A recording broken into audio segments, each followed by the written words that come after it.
Do you ever feel overwhelmed by the ever-changing world of technology? Tech It Out can help make some sense of it all.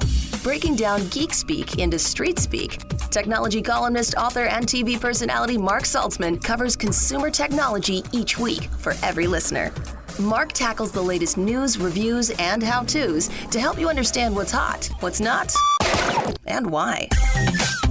Hey everyone, welcome to Tech It Out, episode 243. Hope you're all doing well out there in radio land and in podcast land, however you're tuning into the show, and wherever you are as well. Not sure about you, but April is just flying by for me. All good. Hey, we have a stellar Tech It Out show planned for you today. We're going to start with a solution to finding your lost stuff, and it's a low-tech solution at that. After that, we'll talk sustainable tech for the home in honor of Earth Day on Friday when we chat with tech expert Amber Mack. Any gearheads in the crowd? Well, we're going to learn about the new Cadillac V-Series Blackwing performance vehicle and all the tech it has under the hood for those with the need for speed. And finally, if you've ever wanted to start a podcast, we'll be joined by Steve Fisher from the Lifeslices podcast, and he'll recommend the gear that you need to get going, how to market your podcast on social media, and so on and so forth. All of this and more on an all-new Tech It Out, powered by ASUS for those in search of incredible. I'll tell you more about ASUS shortly, but let's officially get to our first interview with My Property ID Registry. Now, while this is a tech show, sometimes a low-tech solution to a problem is also worth discussing. The problem, in this case, is if your things are lost or stolen and you want to get it back. We're now going to learn about My Property ID Registry, which utilizes a police-developed, FBI-endorsed, and made in the USA strategy called Operation ID. Joining us to explain what it is and how it works is Jon Shelness, founder of My Property ID Registry. Welcome, Jon. Good to chat with you. Yeah, well, thank you very much for having me. Sure. So why don't we dive right in? At a high level, what is My Property ID Registry all about? I think the easiest way to understand it is it's a private version of the way you register a motor vehicle and license it. In the case of a motor vehicle, the state or your province knows about you and your relationship to that car. In the case of my product, you're marking your property with the equivalent of a miniaturized license plate, but the information about you is private unless you agree to communicate with the finder of your property. All right. So it's kind of like a license plate for your stuff. So what kind of things are we talking about here? So primarily it's for things that a thief would target. So the most obvious would be cell phones and laptops, but I put it on my key ring. I have it at home on my television and other computer equipment. Something that if a burglar came into your house and they did a quick walkthrough and they grabbed up everything they could and stuffed it into a backpack, that's what you want to mark primarily. Got it. So I do love that this seems like a remarkably low-tech solution. How is this more effective, Jon, say, than tracing your devices through an app, like a Find My Phone thing or something like that? So this is a really important distinction to make. When you use technology, you're using tracking technology, GPS, something that's going through Wi-Fi or through a satellite. And that's distinct from tracing technology, which is relatively unknown, but license plates are the gold standard for tracing technology. So it's really an additional layer of security that if your battery runs out on your device, or if maybe someone takes the battery out, you still have the property marked and you have a record in the cloud of the serial number. Yeah, good point. Because if somebody lifted your phone and they're a seasoned thief, they know to just turn it off right away or get it off the grid, and it's a lot harder to track that way. So before I ask you about walking us through how it works, this seems to be hinged on people being a good Samaritan, if you will. Like you're not able to track that stolen or missing laptop if no one reaches out to you. Yes, that's correct. But I think we live in a cynical age, and part of my goal is to restore that trust in our neighbor. And it's my opinion that over 95% of people who find something would like to return it if they could. This is cleaning crews on airlines, law enforcement professionals, airport authorities, neighbors, people walking their dogs. If they find an item that they think is stolen, or they find a set of keys that have been dropped with one of my tags on it, they can just go to the internet, enter that number on my website, and the owner of that tag will receive an email. but it does not reveal any personal information about either party. Just gives a route for people to connect and return stolen or lost property. Got it. So with that in mind, walk us through how it works if you can, including the part where someone finds an iPhone in the grass and they want to return it to you, how that all works. So the first step is to go to your website and order those tags. That's correct. And it really is like a miniaturized license plate. When you go to My Property ID Registry, when you order my product, you have to enter your mailing address and your email address into the website before you submit the order. When the tags are mailed to you, the numbers on those tags are already associated with your email and your mailing address. And that is what the police call chain of custody, which means that when that tag arrives in the mail, it already is linked to you. And so now you do the next step, which is apply one of those tags to, say, your cell phone, and then you log into your privacy protected account and enter the make, model, and serial number of that item. So if that item turns up anywhere in the United States, anywhere on the planet, either in the hands of a Good Samaritan or law enforcement, there is an opportunity for them to return it. Now, there's two ways to return the product. If the tag has not been removed and a Good Samaritan finds it, they go to my website to the found page at My Property ID Registry, and they enter the number on that found page, and the email associated with that number will direct a message to the rightful owner. But as your listeners know, that if you're a victim of a crime, you want to file a crime report. And the first question the police will ask you, I kid you not whether you have a video camera or whether you have an alarm system, they want the serial numbers. And you will be able to tell them, where do you want me to email them?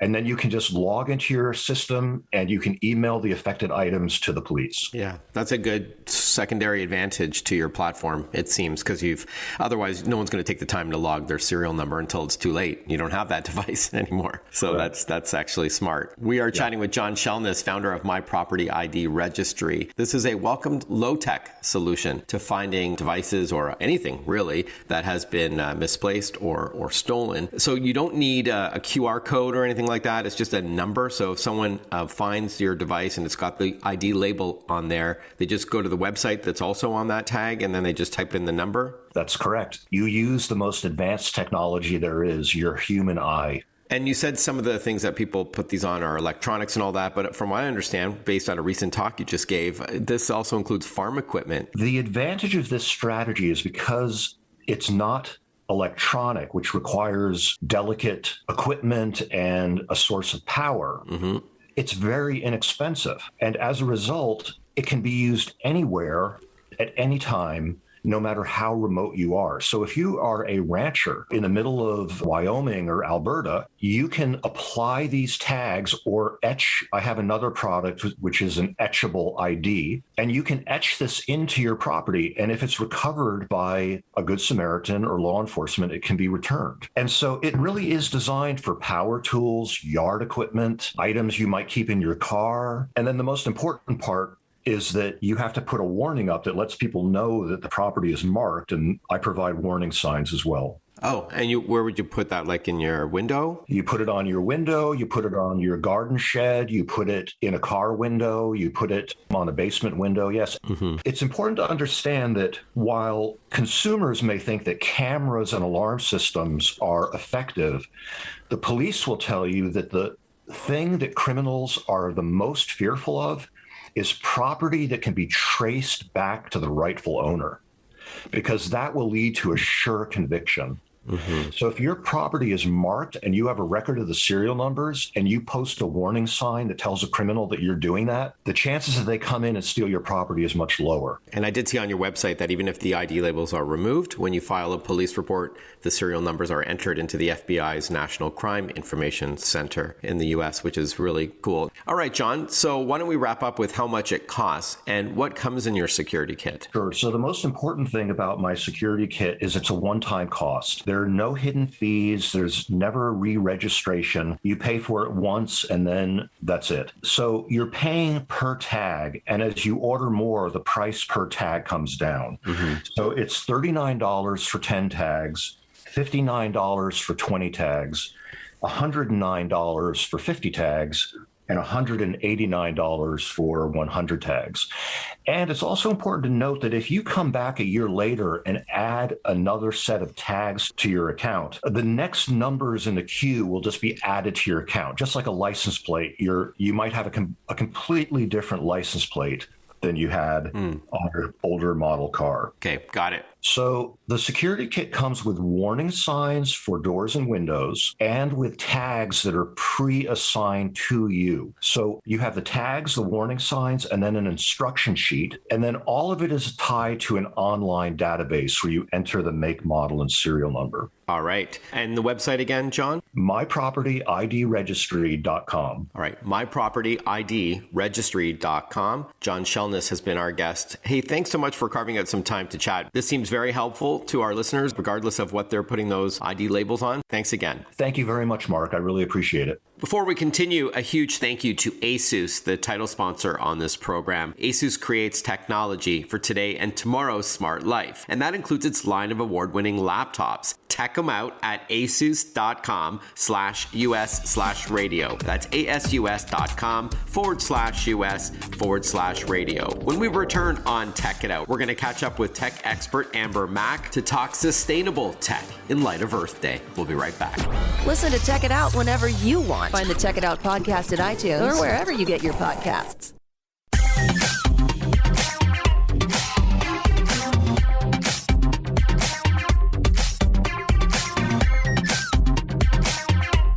Welcome back to Tech It Out. Earth Day was on Friday, April 22nd, of course, and so it's a perfect time to learn about making sustainable choices for your home and the planet. Joining us to chat about 5 new green-friendly tech tips, tools, and products with a focus on a better future, we're joined by tech entrepreneur extraordinaire, Amber Mack. You know, Amber, it's funny, I always have to come up with a different way to introduce you. You're on the show so much and you do so many things. I hope that was okay. Yeah, I'll take it. Yeah, thank you so much for carving out some time to chat with us. So why don't we start with saving energy with a smart thermostat? Yeah, my first pick is the Ecobee smart thermostat with voice control, which is obviously, so important in this day and age in terms of being able to have a thermostat that helps you save money. So a couple things that are great about this. It adapts to your routine over time. So it helps you save energy costs over time. In fact, they have some really good data around this. It can help users save up to 26% on annual heating and cooling costs, which is significant. Mm-hmm. There's a bunch of other features. The other one I wanted to mention was Eco Plus, which is a suite of features that basically means that your smart thermostat from Ecobee can basically automatically heat or cool when electricity is cheaper and cleaner.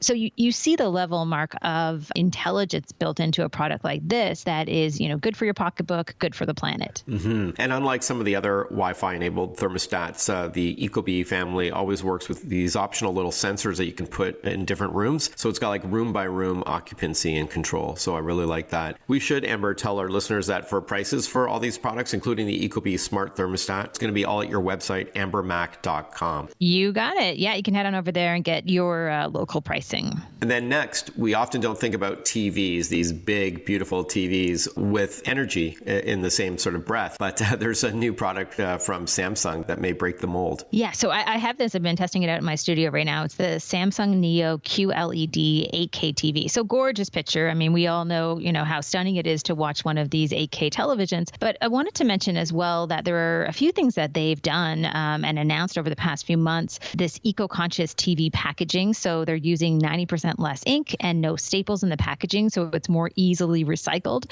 And they also have a solar cell remote, which is battery free, again, helping to prevent battery waste. And the TV and remote are made from recycled plastics. And Mark, you probably saw their announcement. This is another interesting point that they made, that all Samsung TVs by 2025, in fact, will operate on near zero power in standby mode.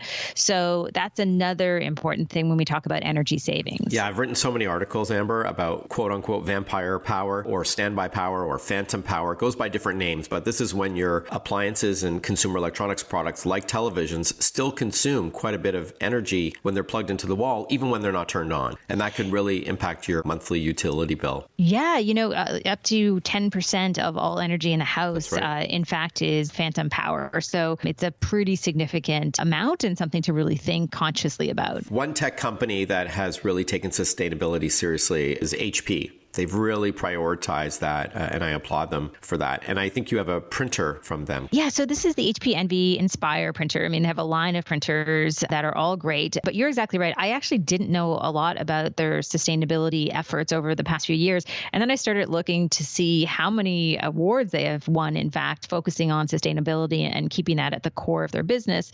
So a few quick things. Recycled content is what they use for 100% of their HP toner cartridges.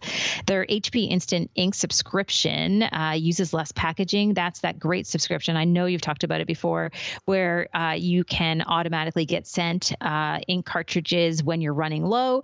And what's great about this too is they'll send you bags so you can recycle your older cartridges as well. We are joined by tech entrepreneur extraordinaire, Amber Mack. She's a frequent guest on this program, and she's a dear friend and colleague. And it's always great to chat with her. This time, we're celebrating Earth Day, which just took place on Friday, and some of the better tech solutions for your home that embrace sustainability. With that in mind, I talked about vampire power earlier. I know you've got an Eve Energy power strip that you wanted to chat about. Yeah, so this is focused on that exact problem. So as we talked about before, many products in standby mode, they could account for up to 10% of household energy use, so pretty significant. Eve Energy Strip allows you to plug in, small appliances, any device you may want to plug in, up to 3 in this energy strip. And within the app, you can see how much power each of those devices is using in standby mode. And then you can create schedules to ensure, again, you're using only power that you need, so they actually turn off. And in fact, Mark, you'll love this. You probably already know this, but you can turn off each of the items sort of individually. If you want one to stay on like a lamp, you can turn off another item. So unlike typical,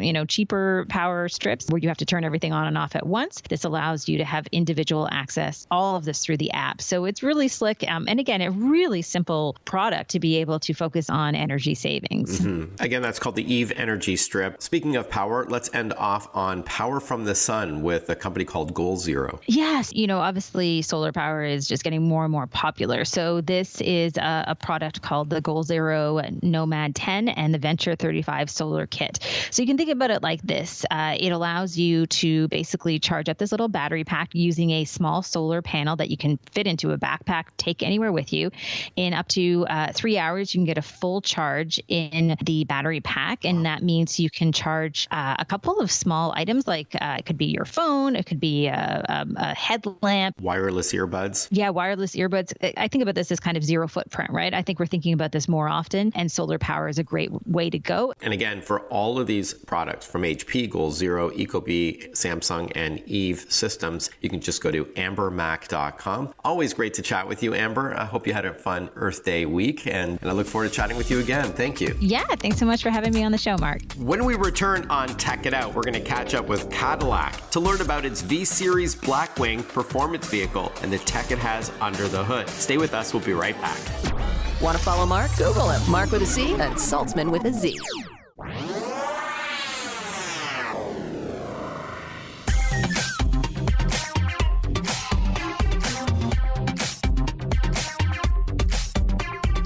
Breaking down geek speak into street speak. This is Tech It Out. Tech It Out with technology columnist, author, and TV personality Mark Saltzman. Welcome back, everyone. You're listening to Tech It Out. We talk about all kinds of tech and innovation on this show, of course, and what's powering your next vehicle is no exception. Cadillac has embraced technology in a big way over the years, and this time around, we're going to talk performance and the V-Series Blackwing. Joining us on the line to chat is Chad Christensen, Engineering Group Manager at General Motors and former Lead Development Engineer for V-Series Blackwing. Welcome, Chad. Good to chat with you. Thanks, Mark. Good to chat with you as well. Thanks for having me. Sure thing. Now, before we talk about V-Series Blackwing, chat with us about Cadillac and innovation. As I mentioned in my introduction, it seems tech has always been a hallmark of the Cadillac brand since it debuted, 120 years ago? Yeah, 120 years. And absolutely. Cadillac has a long history of pushing the boundaries of technology and innovation. Just a few examples I want to share with you. Sure. Back in 1914, the first mass-produced V8 was actually in a Cadillac. Also, the electric starter back in 1912 first showed up on a Cadillac. So a lot of really great innovations that have benefited the automotive industry going forward. A little bit more recently, the innovation of the night vision technology in 2000 showed up on Cadillac. And then more recently, one of our first implementations of the adaptive MR magnetic ride control was on Cadillac as well in 2002, and we still use that today.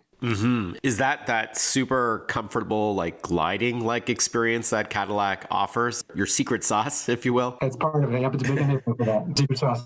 Awesome. All right. So let's now hear about the V-Series Blackwing. What's it all about? Yeah, so V-Series Blackwing represents the pinnacle of performance, technology, and craftsmanship from Cadillac. The CT4 V Blackwing and the CT5 V Blackwing that were introduced last year are the most capable and boldest expressions of those qualities that we offer. The intent really and the mission is to deliver the best driving experience possible for the customer. Okay, because this is a tech show, talk to us about some of the technology under the hood tied to performance. Sure. Yeah, we could spend a lot of time talking about all the technology packed into both of these vehicles. But to name a few that I think really speak to what the car is capable of. First of all, as we mentioned here earlier, MR, magnetic ride control performance. MR 4.0 is what we have on these vehicles. It's the latest generation of our magnetic ride control. It's the world's fastest reacting adaptive suspension. It reads the road about 1,000 times every second and adjusts accordingly. We have two incredible transmissions, a 6-speed manual and a 10-speed automatic, a reconfigurable digital gauge cluster on both vehicles, and that's some really powerful driving modes that integrate all of those features and allow the customer or the driver to tailor the driving experience based on their preferences and their road conditions. And what does transient roll control mean, and active pitch and active dive control? Can you explain that in plain English?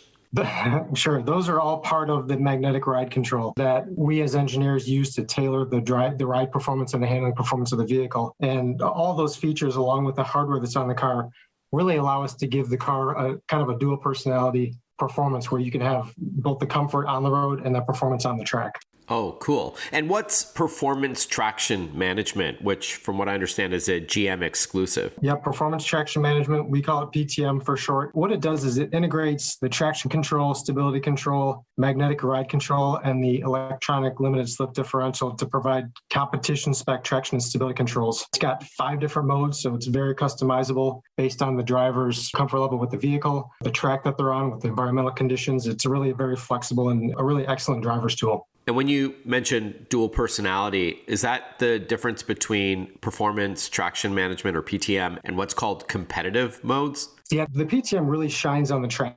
It's just really where it's most beneficial because it allows the vehicle to optimize traction. And again, it's tailored based on the different conditions. The competitive modes or the driving modes, they're a little bit more apparent on the road.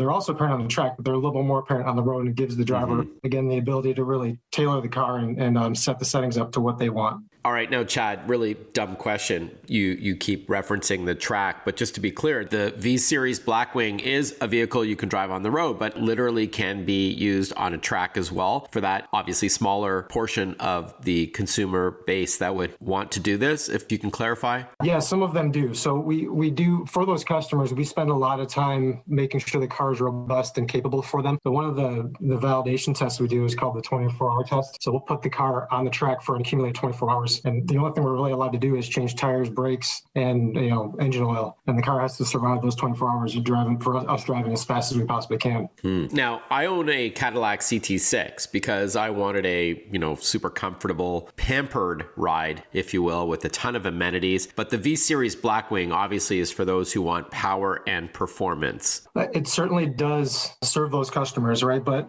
V-Series Blackwing is really a zero compromise performance luxury experience. Thanks to the technology technologies that we talked about, like MR 4.0, V-Series Blackwings are able to go from a very comfortable luxury car performance on the road to a track-bred performance car at the flip of a switch. But while the performance of both, we talk a lot about that, and the performance of both the CT4V Blackwing and the CT5V Blackwing tend to get all the headlines. The technology in the car is just as critical, delivering luxury car ride and cabin comfort that our customers expect as well. All right, we're going to get to those cabin comforts in a moment, but we are chatting with Chad Christensen. He's engineering group manager at GM and former lead development engineer for the V-Series Blackwing family of vehicles that we're learning about today. Now, Chad, we talked about the tech under the hood. Now let's slip into the cabin. What can drivers expect, beginning with the infotainment system? Yeah, the cabin of these vehicles, Mark, is really a great place to spend some time. Both vehicles feature expertly tailored AKG audio systems. They're both tuned independently for CT4 or CT5V Blackwing. Awesome. So they sound fantastic. In the CT4, you get 15 speakers with that system. The CT5 has 16 speakers. Also, in addition, we have all new performance seats in both vehicles. They are available with heat, ventilation, and massage, and as well 18-way adjustability, wireless Apple CarPlay and Android Auto, as well as a V Blackwing specific performance steering wheel with carbon fiber accents. Looks beautiful and very functional as well. We have beautiful intuitive controls on touchscreen and the steering wheel, so the controls are always at the hands of the driver. And both vehicles are also available with our performance data recorder with a fully integrated microphone and video, along with an overlay of important vehicle parameters. And speaking of connectivity, Chad, does this vehicle support the My Cadillac app? Definitely does, yes. Cool. Yes, I use the My Cadillac app to remotely start and stop and lock and unlock my vehicle. I can check fuel levels and all that. I can even use my voice with a smart speaker to start the car, which I think is great in the winter months. All right, Chad, why don't we end off on price? Is the V-Series Blackwing family of vehicles available now? And if so, how much do they start at? Yep, it is available. Anyone interested in purchasing a V-Series Blackwing should speak with their nearest Cadillac dealer to learn more. Pricing begins at $59,990 for the CT4V Blackwing and $84,990 for the CT5V Blackwing. And is there a website where they can see it in action? Absolutely. Cadillac.com. Tons of information out there. All right. Cadillac.com to learn about the V-Series Blackwing. Thank you so much for your time, Chad. Thanks for carving out a few minutes to chat with us, and have a great rest of your spring. All the best. Yeah, thanks, Mark. A pleasure to chat with you as well. Hey, have you ever thought about getting into podcasting? We'll learn how when we return with Steve Fisher from the Lifeslices podcast. Stay with us. Breaking down geek speak into street speak. Check it out. Hosted by Mark Saltzman.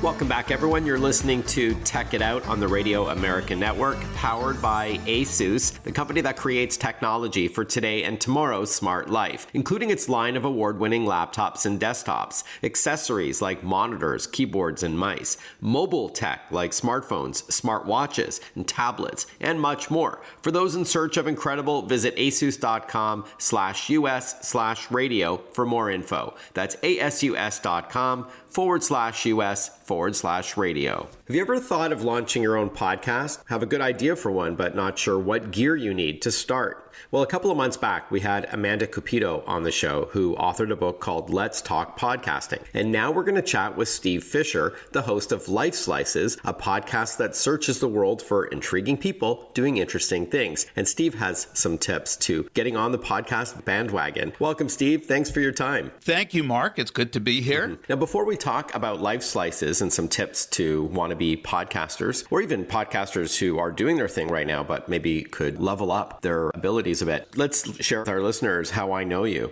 Do you know me? I do know you. Have we ever met? I wrote for you. I'll tell our listeners. I'm being cheeky, but you're obviously not taking the bait. Steve Fisher was my editor at Costco Connection magazine, one of the most read magazines in the U.S. I believe we were like number 2. It was second only to Good Housekeeping or something. You're a fantastic editor, and you recently retired from that publication and now are doubling down on podcasting, which I think is fantastic with Lifeslices. And you were nice enough to have me on the show, so thanks for that. Thank you for being there. But I do miss working with you as a freelance writer. Thanks for carving out some time to chat, Steve. So without further ado, tell us about Lifeslices. What's the podcast all about? Lifeslices is really based on kind of the work I was doing doing at Costco on the Costco Connection, interviewing people. And I always enjoyed interviewing real people more than celebrities. I've interviewed my share of celebrities for cover stories, and I always found the average person was much more interesting. But I try to find people who are doing things that aren't necessarily in the spotlight. Right. So you've had, from what I can see, genealogists and audiobook narrators to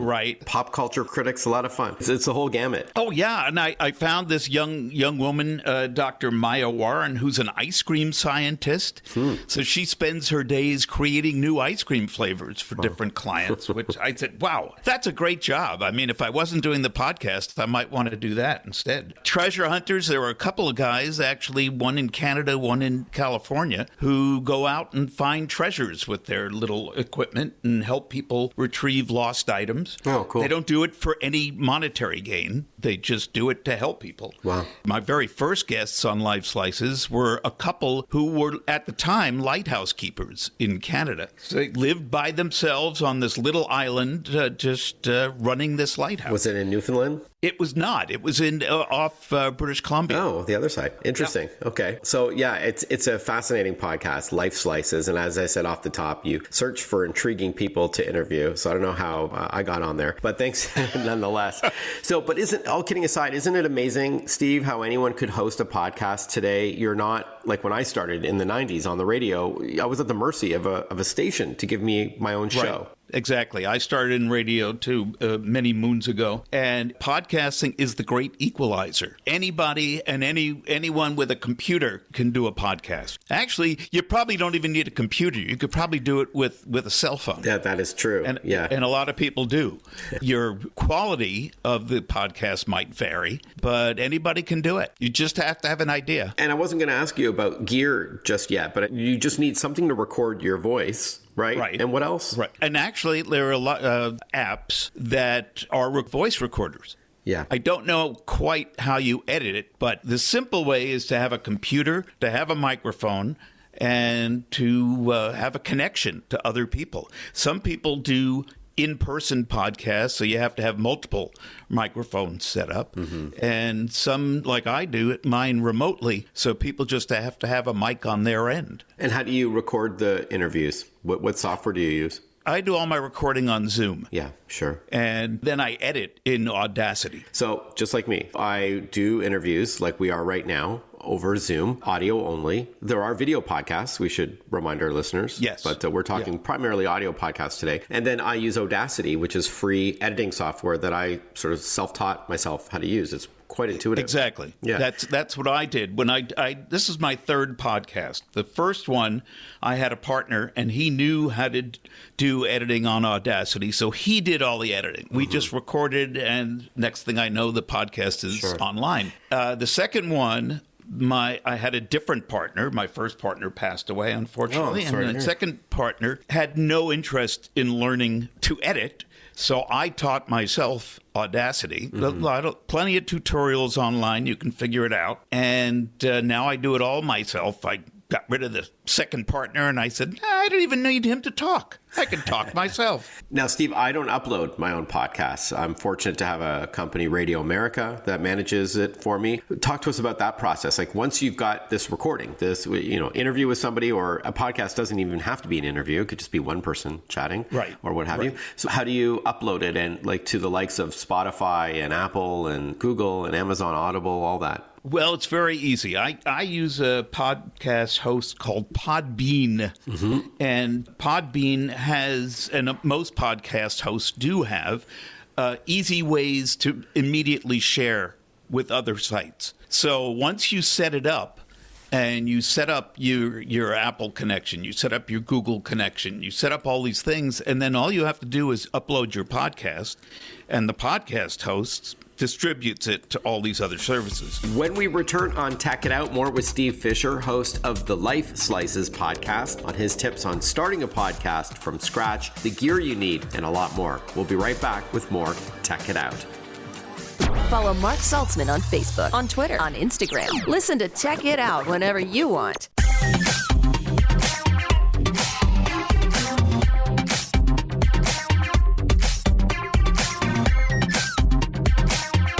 We are we're chatting with Steve Fisher, host of Lifeslices, a podcast that searches the world for intriguing people doing interesting things. He's joining us today to chat about Lifeslices, but also advice on starting your podcast. And with that in mind, what would be the first piece of advice you'd give someone listening right now that's been on the fence about hosting their own podcast? Very first piece of advice would be, what is your show? Yeah. What do you want to do? And what makes you unique from others? Because I think we determined the other day in a chat that there were millions of podcasts. Yep. And it's growing by day. Everybody and his brother are doing a podcast. And I'm sure some sisters too.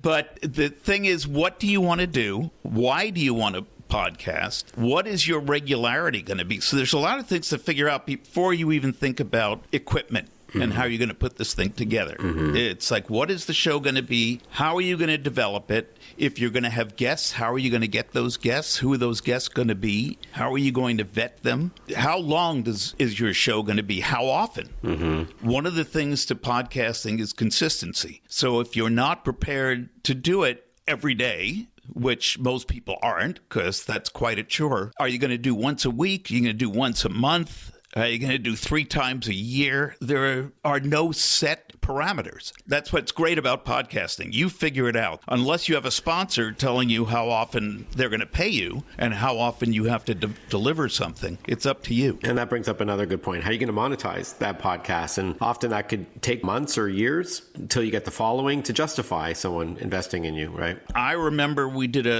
actually did a story at The Connection about influencers. Yeah. And the general rule of thumb was it takes 2 years to develop even a modest following. Sure. Yeah, there's a lot of competition. And to even consider monetizing. I am not monetized yet on my podcast. I'm waiting until I have a certain number. I have a number in mind, and when I hit that number, then I will reach out and try to get sponsors. The number you're referring to is the number of listeners per week, right? Right. Yeah, got it. Right. Okay. Or a number of downloads. Sure. Because you don't mean dollar number. Yeah. No. Yeah. No, just numbers of ears listening. Okay. Sets of ears. There can be 2 individual ears per person, but I don't count it that way. Now, Steve, some people think that you need to be young to start a podcast, but I think both of us are examples of podcasters who aren't exactly spring chickens, let's say. It doesn't really matter how old you are, right? Exactly. I'm 142, and that's in dog years. I still podcast. No, but you are retired. I did hint off the top. You retired from your editing. I retired from Costco. I didn't retire from my life's work, which is entertainment industry and podcasting and writing.